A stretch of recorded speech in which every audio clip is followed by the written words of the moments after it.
வணக்கம். மாலை முரசு செய்திகளை விரிவாக பார்ப்பதற்கு முன் தலைப்புச் செய்திகளை பார்க்கலாம்.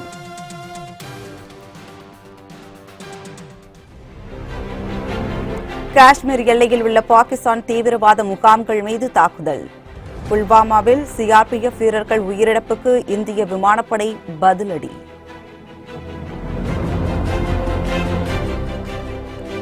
அரசு திட்டங்களை எதிர்ப்பதே திமுகவின் வேலை என முதலமைச்சர் பழனிசாமி சாடல்.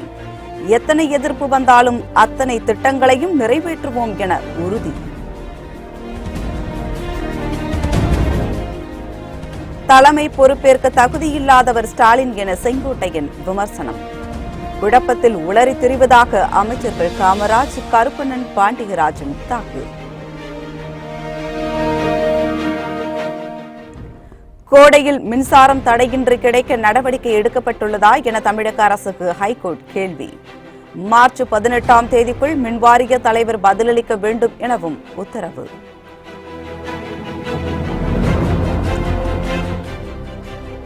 ரஃபேல் விவகாரத்தில் முக்கிய ஆதாரங்கள் தாக்கல் செய்யப்படவில்லை என மேல்முறையீடு. தீர்ப்பை மறுசீராய்வு செய்ய கோரும் மனுக்கள் மீது உச்சநீதிமன்றத்தில் இன்று விசாரணை.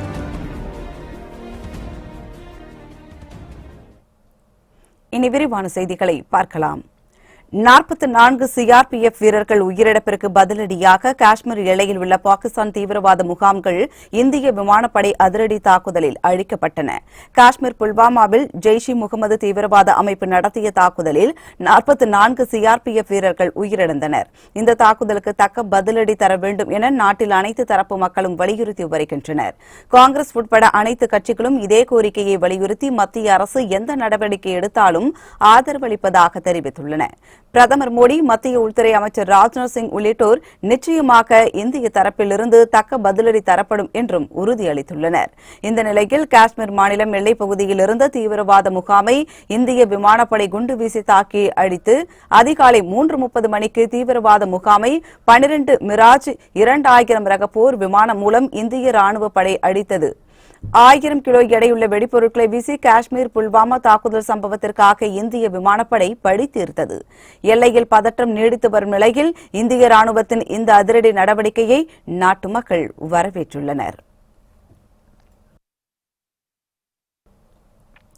தருமபுரி மாவட்டம் அரூரில் முன்னாள் முதலமைச்சர் ஜெயலலிதாவின் 71வது பிறந்தநாள் கூட்டத்தில் தமிழக முதலமைச்சர் எடப்பாடி பழனிசாமி பங்கேற்று உரையாற்றினார். அப்போது பேசிய அவர், திமுக ஆட்சியில் கடுமையான மின்வெட்டு ஏற்பட்டதாகவும் அதிமுக ஆட்சியில் மின்வெட்டே கிடையாது எனவும் தெரிவித்தார். எந்த திட்டத்தை கொண்டு வந்தாலும் அதனை எதிர்ப்பது திமுகவின் வேலையாக உள்ளதாகவும் எத்தனை எதிர்ப்பு வந்தாலும் அத்தனை திட்டங்களையும் அதிமுக அரசு நிறைவேற்றும் என உறுதிபட தெரிவித்தார். தமிழகம் நிம்மதியாக இருக்க வேண்டும் என்றால் அதற்கு நாட்டின் பாதுகாப்பு அவசியம் என்பதாலேயே அதிமுக பாஜகவுடன் கூட்டணி வைத்துள்ளது என முதலமைச்சர் எடப்பாடி பழனிசாமி தெரிவித்தார். 2006 2011 வரைக்கும் திராவிட முன்னேற்ற கழக ஆட்சி, அந்த காலகட்டத்திலே கிட்டத்தட்ட 5 ஆண்டு காலம், இந்த 5 ஆண்டு காலத்திலே கடுமையான மின்வெட்டு. எங்களுடைய ஆட்சியிலே தடையில்லா மின்சாரத்தை வழங்குகின்றோம். உங்களுடைய ஆட்சியிலே விலைவாசி உயர்ந்தது. எங்களுடைய ஆட்சியிலே விலைவாசியை கட்டுப்படுத்தியிருக்கின்றோம். இதையெல்லாம் சாதனை அல்லவா?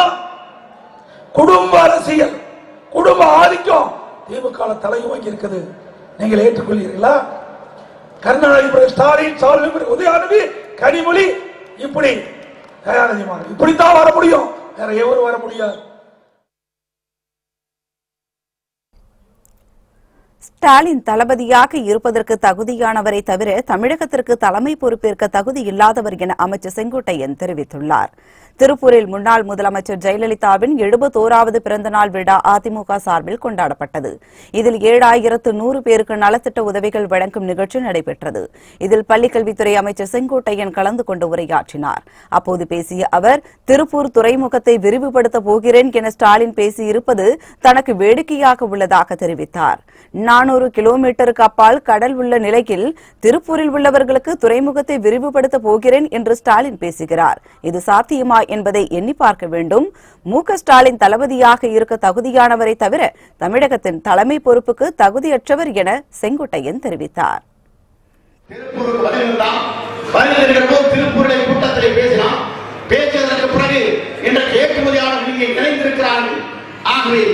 மாநகரம் எதிர்காலத்தில் இங்கே துறைமுகத்தை நான் விரிவுபடுத்தப் போகிறேன் என்று பேசியிருக்கிறார்.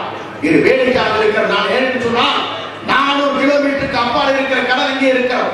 ஆனால் திருப்பூர் மாநகரத்தில் வாழ்ந்து கொண்டிருக்கிற மக்களுக்கு துறைமுகத்தை நான் விரிவுபடுத்தப் போகிறேன் சொல்கிறார் என்று சொன்னால் அவர் தளபதியாக இருப்பதற்கு தகுதியானவரை தவிர தலைமை பொறுப்பு ஏற்பதற்கு தமிழகத்திலே தகுதி பெற்றவர் என்பதை நான் நேரத்தில் கோடிட்டு காட்ட விரும்புகிறேன்.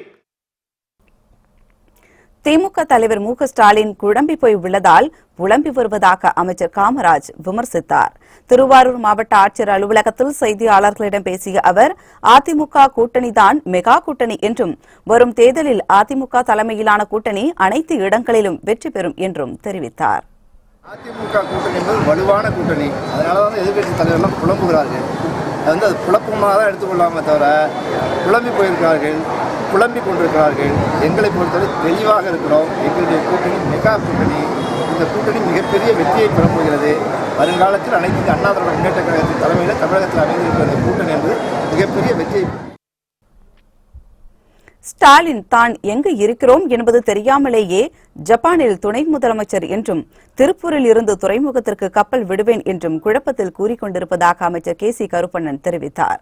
சத்தியமங்கலத்தில் செய்தியாளர்களிடம் பேசிய அவர் நாடாளுமன்ற தேர்தல் மற்றும் 21 சட்டசபை தொகுதி இடைத்தேர்தலிலும் அதிமுக கூட்டணி பிரம்மாண்ட வெற்றி பெறும் என்றும் கூறினார். தேர்தல் கூட்டணி நம்முடைய முதலமைச்சர் அவர்கள் நல்ல நடவடிக்கை எடுத்திருக்காங்க. எல்லாம் நல்லபடியா முடியும். போயிட்டு இருக்கு. கமல்ஹாஸ் வந்து தனிப்பட்ட கருத்துக்களை அவரும் சொல்லிட்டு இருக்காரு. இன்னைக்கு யாரு என்ன வேணாலும் பேசுறாங்க. அதனால அவங்க பேசிட்டு இருக்காங்க. அதுக்கு இந்த எங்களுடைய கூட்டணிக்கு எந்த சம்பந்தம் இல்லை. வெற்றி வாய்ப்பு பொறுத்த 40 தொகுதி உங்களுக்கு தெரியும். உங்களுக்கு இருக்கு, நீங்களே தெரிஞ்சுக்கலாமே எப்படி இருக்குன்னு, வெற்றி வாய்ப்பு எப்படி இருக்குன்னு. கருணாநிதியுடைய மகன் ஸ்டாலின் வந்து என்ன பேசுறது பாத்தீங்களா? எங்கே நான் துணை முதலமைச்சர் தெரிய மாட்டேன். ஜப்பான்ல துணை முதலமைச்சர் சொல்றாரு, திருப்பூர்ல வந்து இங்க இருக்கிற துறைமுகத்துக்கு நான் கப்பல் விடுறேன்றாரு. அதனால அவர் எப்படி குழம்பி இருக்காரு உங்களுக்கே தெரியும். அதனால 40 பாராளுமன்ற 40 எம்பி சீட்டும் 21 எம்எல்ஏ சீட்டும் 100% அதிமுக கூட்டணி வெற்றி பெறும். விஜயகாந்த் வீட்டிற்கு சென்ற ஸ்டாலின் பின்னர் செய்தியாளர்களிடம் பேசியபோது துக்கம் விசாரிக்க வந்ததாக கூறினார். மாணவி அனிதா மரணத்திற்கு நீதி வேண்டும் என்பதற்கு பதிலாக சரிதா மரணத்திற்கு நீதி வேண்டும் என்றும் உளறி வருவதாக அமைச்சர் மாபா பாண்டியராஜன் சாடினார். திருவேற்காடு அருகே நடைபெற்ற பொதுக்கூட்டத்தில் பேசிய அவர் இதுபோல பல்வேறு இடங்களுக்கு சென்று ஸ்டாலின் உளறி வந்தால் அதிக வாக்குகள் அதிமுகவுக்கு தான் கிடைக்கும் என்றும் தெரிவித்தார். வெளிநாட்டுல ஆபரேஷன் பண்ணிட்டு இங்க வர்றாரு. அவருக்கு எங்க போய் என்ன போய் பார்க்க வந்தீங்கன்னு கேட்டீங்கன்னா, உடல்நல விசாரிக்க வந்தேன்னு கேட்கறதுக்கு பதிலா துக்க விசாரிக்க வந்தேன்னு சொல்றாரு. அந்த வீட்டுல இருந்து, விஜயகாந்த் வீட்டுல இருந்து வெளியே வந்த உடனே அவர் சொல்ற வார்த்தை, ஏன்னா அவரு மனசுல அவ்வளவு வெப்பம். எல்லாம் இந்த கூட்டம் செய்யற அதிசயம், இந்த கூட்டணி செய்யற அதிசயம். அவர் இருந்து பேசுற பேச்சு பாத்தீங்கன்னா, ஒரு பொண்ணு அனிதான்னு ஒரு பொண்ணு தற்கொலை செஞ்சுட்டு இறந்துருச்சு. திடீர்னு சரிதாவின் மரணத்துக்கு நீதிங்கிறார். யாரு சரிதான்னு தெரியல. எல்லாரும் வந்து கூட்டத்துல முழிக்கிறாங்க, இது யாரு சரிதா? அனிதாவை சரிதான் மாத்துறாரு. அவருக்கு பழமொழிகள் ரொம்ப பிடிக்கும். எல்லாத்தையுமே குளறி பேசுறாரு. எங்களுக்கு ரொம்ப ரொம்ப சந்தோஷமான விஷயம். இந்த கூட்டணிய தலைமை தாங்கிறது திரு ஸ்டாலின் அப்படின்றது நமக்கு ரொம்ப சந்தோஷம். அவர் பல இடங்கள்ல போய் பேசணும். பேசுற ஒவ்வொரு இடத்துல நமக்கு 100 ஓட்டு அதிகமாகணும். அந்த இடத்துல வந்து அந்த மாதிரி ஒரு நிலைக்கு கொண்டு வந்தது இந்த கூட்டணி. இன்னைக்கு அதிமுகவின் தோள் மீது ஏறி காதை கடிப்பவர்களின் சோழியை முடித்து விடுவோம் என அமைச்சர் ராஜேந்திர பாலாஜி ஆவேசமாக தெரிவித்தார். சிவகாசியில் ஜெயலலிதா பிறந்த நாளை ஒட்டி நடைபெற்ற பொதுக்கூட்டத்தில் பேசிய அவர் பாஜக, பாமக, தேமுதிக மற்றும் மதிமுக போன்ற கட்சிகளுக்கு சின்னங்களுடன் அங்கீகாரம் பெற்று தந்ததே ஜெயலலிதா தலைமையிலான அதிமுக இயக்கம்தான் என்று கூறினார். தேமுதிகவுக்கு 10 வயது, டிடிவிக்கு 1 வயது, மதிமுகவிற்கு 14 வயது என்று விமர்சித்த அவர் இந்த கட்சிகளுக்கு வாக்கு வங்கியே கிடையாது என்று கூறினார். ஆனால் அதிமுக என்பது 46 வயதுடைய இளைஞன் என்று கூறிய அமைச்சர் ராஜேந்திர பாலாஜி யாராலும் அதிமுகவை அழிக்க முடியாது, தோளில் ஏறி யார் நின்றாலும் சுமக்க தயார் என்று தெரிவித்தார். ஆனால் அதிமுகவின் தோள் மீது ஏறி காதை கடிப்பவர்களின் சோழியை முடித்து விடுவோம் எனவும் அவர் எச்சரிக்கை விடுத்தார். 46 வயசு இளைஞன், உனக்கு 10 வயசு, டிடிவிக்கு 1 வயசு, மதிமுகவுக்கு 14 வயசு. இவங்க எல்லாம் என்ன செய்ய முடியும்? ஓட்டே கிடையாது உங்களுக்கு. எங்களுக்கு 46 வயசு, ஓட்டு இருக்கு, பவர் அஜெண்டா போலாம், பூத் அஜெண்டா போலாம். அண்ணா அதிமுக 46 வயசு இளைஞர் எல்லாரும் நல்லது தெரியக்கூடிய வயசு எதிரா 46 வயசு. அண்ணா அதிமுக உருவாகி 46 வயசு ஆகுது. எங்க கட்சி அழிக்க எவனுக்கும் சக்தி கிடையாது. எங்களோட அண்ணா அதிமுக கட்சியோட வரலாம், காலை பிடிச்சி வரலாம், கையை பிடிச்சி வரலாம், தோல்ல ஏறி வரலாம். தோல் ஏறிட்டு எங்க காலை கடிச்சுன்னா அவன் கழுத்து அறுத்து போடும். எங்க தோல் ஏறி உங்களை சமக்க தயாரு. சமக்கிறதுக்காக காலை அறுக்கலாம் நினைச்சேன்னா உன்னை சோழி முடிச்சு போடும். ஒழுக்கமா அண்ணா அதிமுக தான் இங்க பலமான கட்சி. நாடாளுமன்ற தேர்தலில் 40 தொகுதிகளிலும் அதிமுக கூட்டணி வெற்றி பெறும் என முன்னாள் அமைச்சர் நத்தம் விஸ்வநாதன் தெரிவித்துள்ளார். திண்டுக்கல் மாவட்டம் வத்தலகுண்டு அருகே ஜெயலலிதாவின் 71வது பிறந்தநாள் பொதுக்கூட்டம் நடைபெற்றது. இதில் முன்னாள் அமைச்சர் நத்தம் விஸ்வநாதன் பங்கேற்று உரையாற்றினார். அப்போது பேசிய அவர், பல கட்சிகள் அதிமுக கூட்டணியில் இணைவதற்காக தயாராக இருப்பதாகவும் 40 நாடாளுமன்ற தொகுதிகளிலும் அதிமுக கூட்டணி வெற்றி பெறும் என தெரிவித்தார். பல கட்சிகள் பேசிக் கொண்டிருக்கிறார்கள். மிக விரைவிலே அடுத்தடுத்து எல்லா கட்சியிலும் இன்றைக்கு அந்த பேச்சுவார்த்தை முடிந்ததற்கு முன்பு தலைவர்கள் அதை வெளியிடுவார்கள். அதுக்கு மிகச்சிறந்த ஒரு கூட்டணி உருவாகி இருக்கிறது. இன்னும் அந்த கூட்டணி வலிமையான கூட்டணியாக உருவாகுவதற்கு வேண்டிய வேலைகளும் நடைபெற்றுக் கொண்டிருக்கின்றன. அனைத்து இந்திய அண்ணா திராவிட முன்னேற்ற கழகம் எந்த கூட்டணி இருந்தாலும் கூட எந்த சூழலிலும் நமது சிறுபான்மையின மக்களுக்கு அரண் போல பாதுகாக்கும். அதுல எந்த யாருக்கும் அதுல சந்தேகமே வரலாம். நம்ம கொள்கையில் நம்ம யாரும் விட்டு கொடுக்க மாட்டோம். இன்னும் சொல்ல போனா நம்ம இந்த கூட்டணியில் இருக்கிறது உங்களுக்கு பாதுகாப்பு. சமூக ஆர்வலர் முகிலன் காணாமல் போன வழக்கை சிபிசிஐடிக்கு மாற்றம் செய்து தமிழக அரசு உத்தரவிட்டுள்ளது. ஸ்டெர்லைட் ஆலைக்கு எதிரான போராட்டம், மணல் கடத்தலுக்கு எதிரான போராட்டம் என பல்வேறு போராட்டங்களில் சமூக ஆர்வலர் முகிலன் ஈடுபட்டு வந்தார். இந்த நிலையில் கடந்த பிப்ரவரி 15ஆம் தேதி சென்னை பத்திரிகையாளர் மன்றத்தில் ஸ்டெர்லைட் துப்பாக்கிச்சூடு சம்பவம் குறித்த காவல்துறையினர் அத்துமீறல் தொடர்பான வீடியோவை வெளியிட்டார். அதன் பின்னர் மதுரை செல்வதற்காக எழும்பூர் ரயில் நிலையம் சென்ற முகிலனை காணவில்லை என்று கூறப்படுகிறது. இது தொடர்பாக சென்னை உயர்நீதிமன்றத்தில் ஆட்கொணர்வு மனு தாக்கல் செய்யப்பட்டுள்ள நிலையில் முகிலனை கண்டுபிடித்து தரக்கோரி பலரும் கோரிக்கை விடுத்து வருகின்றனர். முகிலன் மாயமான சம்பவம் தொடர்பாக போராட்டம் நடத்தப்படும் என பல்வேறு கட்சிகள் அறிவித்துள்ள நிலையில் முகிலன் காணாமல் போன வழக்கை சிபிசிஐடி விசாரணை நடத்தும் என தமிழக டிஜிபி டி.கே. ராஜேந்திரன் உத்தரவிட்டுள்ளார். கோடை காலத்தில் தடையின்றி மின்சாரம் கிடைக்க நடவடிக்கை எடுக்கப்பட்டுள்ளதா என தமிழக அரசுக்கு உயர்நீதிமன்ற மதுரை கிளை கேள்வி எழுப்பியுள்ளது. தமிழகம் முழுவதும் பூமிக்கடியில் மின்கம்பிகளை கொண்டு சென்று மின் விநியோகம் செய்ய உத்தரவிட வேண்டும் என உயர்நீதிமன்ற மதுரை கிளையில் வழக்கு தொடரப்பட்டுள்ளது. இந்த வழக்கை விசாரித்த நீதிபதிகள் என் கிருபாகரன், எஸ் சுந்தர் ஆகியோர் கொண்ட அமர்வு, இயற்கை பேரிடர் நிகழும் பகுதிகளில் பூமிக்கடியில் மின்கம்பிகளை கொண்டு செல்லும் திட்டத்தை செயல்படுத்த மின்வாரியத்திடம் போதுமான நிதி உள்ளதா, கோடை காலத்தில் தடையின்றி மின்சாரம் விநியோகம் செய்ய நடவடிக்கை எடுக்கப்பட்டுள்ளதா, காற்றாலை மின் உற்பத்தியை முழுமையாக பயன்படுத்த நடவடிக்கை எடுக்கப்பட்டுள்ளதா, காற்றாலை மின்சாரம் தனியாருக்கு விற்கப்படுகிறதா, தமிழகத்தின் மின் தேவைக்காக பிற மாநிலங்களிலிருந்து மின்சாரம் வாங்கப்படுகிறதா, சூரிய ஒளி மின் உற்பத்தி எவ்வளவு, அந்த மின்சாரம் முழுமையாக பயன்படுத்தப்படுகிறதா என சரமாரியாக கேள்வி எழுப்பியது. பின்னர் இது தொடர்பாக மின்வாரிய தலைவர் பதிலளிக்க வேண்டும் என உத்தரவிட்ட உயர்நீதிமன்ற மதுரை கிளை வழக்கு விசாரணையை மார்ச் 18ஆம் தேதிக்கு ஒத்திவைத்தது.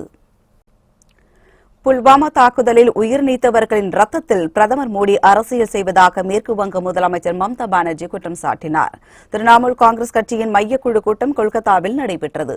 இதில் பேசிய அக்கட்சியின் தலைவர் மம்தா பானர்ஜி, புல்வாமா தாக்குதல் சம்பவம் நடைபெறும்போது பிரதமர் மோடி எங்கு இருந்தார் என்றும், இந்த சம்பவம் நடைபெறுவதற்கு முன்னர் இதுகுறித்த தகவல் மோடிக்கு கிடைத்ததாகவும் கூறினார்.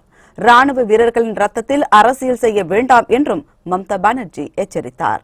பாஜகவினர் நாட்டில் போர் சூழலை உருவாக்கி கலவரத்தை உண்டாக்க முயற்சியில் ஈடுபட்டிருப்பதாகவும் அவர் தெரிவித்தார்.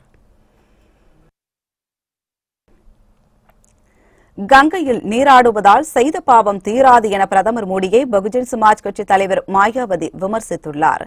இதுகுறித்து கருத்து தெரிவித்துள்ள அவர், கடந்த தேர்தலில் கொடுத்த வாக்குறுதியை நிறைவேற்றாத பிரதமர் மோடி பாவங்கள் தீரும் என்று எண்ணி கும்பமேளா கங்கை திரிவேணி சங்கமத்தில் புனித நீராடி உள்ளார் என குறிப்பிட்டுள்ளார். ஆனால் பாதிக்கப்பட்ட மக்கள் மன்னிக்க மாட்டார்கள் என்றும் பண மதிப்பிழப்பு மற்றும் ஜிஎஸ்டியால் தங்கள் வாழ்வாதாரத்தை சீரழித்த பிரதமரையும் பாஜகவையும் அவர்கள் மறக்க மாட்டார்கள் எனவும் மாயாவதி சுட்டிக்காட்டியுள்ளார். மேலும் மதவாதம் பாசிசம் கொண்ட பிரதமர் மோடியின் ஆட்சிக்கு எதிர்வரும் மக்களவைத் தேர்தலில் மக்கள் தகுந்த பாடம் புகட்டுவார்கள் என்றும் அவர் குறிப்பிட்டுள்ளார்.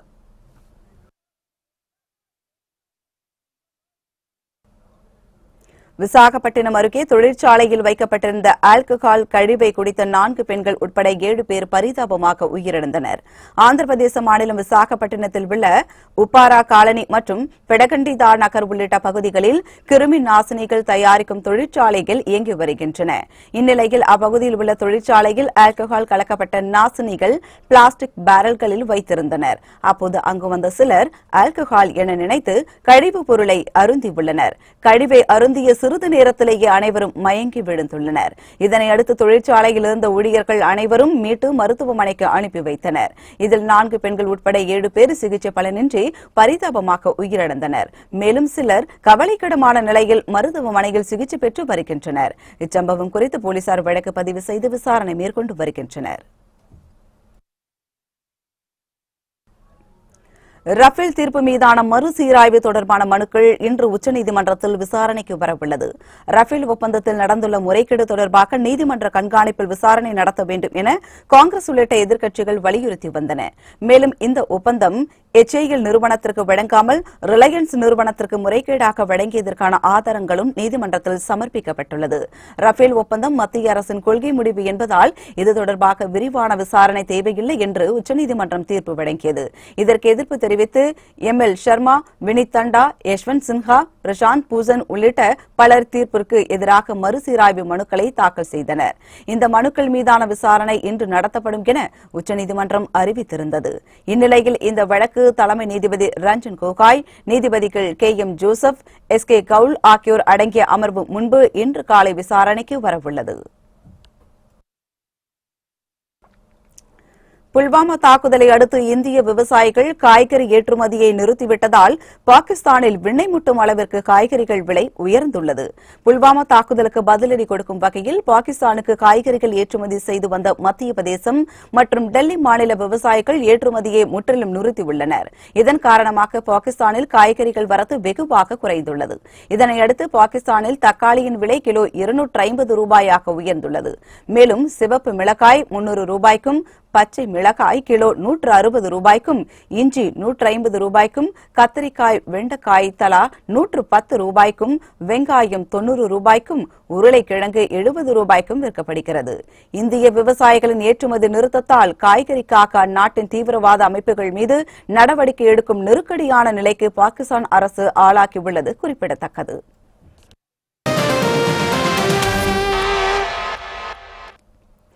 சென்னை அண்ணா அறிவாலயத்தில் வைக்கப்பட்டுள்ள கண்காட்சியில் தன்னுடைய உருவப்படத்துடன் திமுக தலைவர் ஸ்டாலின் செல்ஃபி எடுத்துக் கொண்டார். சென்னை அண்ணா அறிவாலயத்தில் உள்ள கலைஞர் அரங்கில் திராவிட முன்னேற்றக் கழக தலைவர் ஸ்டாலின் வரலாற்றை அறியும் வகையில் நிழற்பட கண்காட்சி அமைக்கப்பட்டுள்ளது. இதனை ஏராளமான கட்சித் தொண்டர்களும் பொதுமக்களும் பார்வையிட்டு வருகின்றனர். இந்நிலையில் மதுரையிலிருந்து சென்னை திரும்பிய ஸ்டாலின் அறிவாலயத்திற்கு சென்று கண்காட்சியை பார்வையிட்டார். பின்னர் தன்னுடைய உருவப்படத்திற்கு முன்பு நின்று செல்ஃபி எடுத்துக்கொண்டு மகிழ்ச்சியை வெளிப்படுத்தினார். ராமேஸ்வரம் அருள்மிகு ராமநாத சுவாமி கோவிலில் மாசி சிவராத்திரி விழா கொடியேற்றத்துடன் கோலாகலமாக தொடங்கி நடைபெற்று வருகிறது. ராமேஸ்வரம் அருள்மிகு ராமநாத சுவாமி கோவிலில் சுவாமிக்கு அதிகாலையில் சிறப்பு அபிஷேக ஆராதனைகள் நடைபெற்றதை அடுத்து கோவில் கொடிமரத்தில் வேத மந்திரங்கள் முழங்க மகா சிவராத்திரி விழா கொடியேற்றத்துடன் தொடங்கியது. பின்னர் அலங்கார கோலத்தில் காட்சியளித்த சுவாமி பர்வதவர்தினி அம்மனுக்கு மகா தீபாராதனை நடைபெற்றது. இந்த கொடியேற்ற நிகழ்ச்சியில் கோவில் இணை ஆணையர் மங்கையர் கரசி உட்பட ஏராளமான பக்தர்கள் திரண்டு சிவாய நம என கோஷமிட்டபடி சுவாமி தரிசனம் செய்தனர். இதனைத் தொடர்ந்து தினந்தோறும் சுவாமி அம்மன் தங்கம் வெள்ளி வாகனத்தில் வீதி உலா நடைபெறும். விழாவின் முக்கிய நிகழ்வான மாசி சிவராத்திரி உற்சவம் மார்ச் 4ஆம் தேதி நடைபெறும் என்பது குறிப்பிடத்தக்கது. திருவாரூர் மாவட்டம் கூத்தாநல்லூரில் அமமுக சார்பில் ஜெயலலிதாவின் 71வது பிறந்தநாள் பொதுக்கூட்டம் நடைபெற்றது. கூட்டத்தில் பங்கேற்று பேசிய அமமுக கொள்கை பரப்பு செயலாளர் தங்க தமிழ்ச்செல்வன் பங்கேற்று உரையாற்றினார். அப்போது பேசிய அவர், ஜாக்டோ ஜியோ அமைப்புகளின் நியாயமான கோரிக்கைகளுக்காக நிதி இல்லை என தமிழக அரசு கூறுகிறது. ஆனால் பொங்கல் பரிசுடன் 1000 ரூபாய் வழங்க 2500 கோடி ரூபாய் வழங்குவதற்கு மட்டும் எப்படி அரசுக்கு நிதி இருந்தது என கேள்வி எழுப்பியுள்ளார். சாப்பாடு இல்லாம கூட இருந்திடலாம் போல, இன்னைக்கு செல்போன் இல்லாம இருக்க முடியாது. அந்த அளவுக்கு நம்ம அடிமையாகி போனோம் இன்னைக்கு செல்போன்ல. அதை புரிஞ்சுக்கிட்டு தான் தமிழக முதல்வர் புரட்சி தலைவி அம்மா தேர்தல் அறிக்கையில செல்போன் கொடுப்போம் சொன்னாங்க. அந்த செல்போன் திட்டத்தை 2 வருஷமா பட்ஜெட் போட்டையில இந்த திட்டத்துக்கு நிதி ஒதுக்கி அம்மா கொண்டு வந்த அறிவித்த திட்டம் ஏன் நடைமுறைக்கு கொண்டு வரல? நான் கேட்கிற கேள்வி. இந்த ஜாக்டோ ஜியோ ஆசிரியர்களும் அரசு அதிகாரிகளும் போராட்டம் பண்ணாங்கல்ல, இப்ப 12 லட்சம் பேர் வேலை பார்க்கறாங்கல்ல, அவங்க கேட்கிற கோரிக்கை 9 அம்ச கோரிக்கை. பழைய பென்ஷன் திட்டத்தை கொடுக்கூடா சாமி, நாங்க பொழைச்சுக்கிறோம். எங்க கிட்ட புடிச்ச பணத்தை 5000 கோடி நீங்க வச்சிருக்கீங்க, அந்த பணம் எங்க இருக்கிட்டே தெரியல, அரசாங்கம் தான் எடுத்திருக்கீங்க, அந்த பணத்தை திருப்பி எங்களுக்கு கொடுக்கூடா. ரிட்டையர் ஆனவன் பூரா செத்துக்கிட்டு இருக்கான். வச்ச கோரிக்கை 2 கோரிக்கை, 9 கோரிக்கையில முக்கியமான கோரிக்கை. அவங்க கிட்ட நீ கூப்பிட்டு பேசும்போது நீ என்ன சொல்ற? கஜானா காலியா இருக்கு, உங்களுக்கு அந்த கோரிக்கையை நான் நிறைவேற்ற முடியாத நிலையில இருக்கேன் சொல்ற எடப்பாடி ஜெயக்குமார் ஓபிஎஸ் 2500 கோடிக்கு 1000 ரூபாய் எனாமா பொங்கலுக்கு எப்படி உன்னால கொடுக்க முடிஞ்சு? டெல்லியில் அரசு பேருந்து மீது ட்ரக் மோதிய விபத்து ஏற்பட்டதில் பேருந்தில் பயணம் செய்த 15 பேர் படுகாயமடைந்தனர். டெல்லியின் அனந்த் விகார் பகுதியிலிருந்து இன்று அதிகாலை அரசு பேருந்து ஒன்று சென்று கொண்டிருந்தது. அப்போது உத்தம் நகர் என்ற பகுதி அருகே சென்றபோது எதிரே வேகமாக வந்த ட்ரக் லாரி ஓட்டுநரின் கட்டுப்பாட்டை இழந்து பேருந்து மீது மோதி விபத்திற்குள்ளானது. இதில் பேருந்தில் பயணம் செய்த 15 பேர் விபத்தில் சிக்கி படுகாயமடைந்தனர். இதனையடுத்து அருகில் இருந்த பொதுமக்கள் காயமடைந்தவர்களை மீட்டு ஆம்புலன்ஸ் மூலம் மருத்துவமனைக்கு அனுப்பி வைத்தனர். தகவல் அறிந்து சம்பவ இடத்திற்கு விரைந்து சென்ற போலீசார் லாரி ஓட்டுநர் மீது வழக்கு பதிவு செய்து விசாரணை மேற்கொண்டு வருகின்றனர். புத்தம் புதிய செய்திகள் அவ்வப்போது முழுமையாக மாலை முரசு தொலைக்காட்சி வழங்கும். இணைந்திருங்கள் மாலை முரசு தொலைக்காட்சியுடன். வணக்கம்.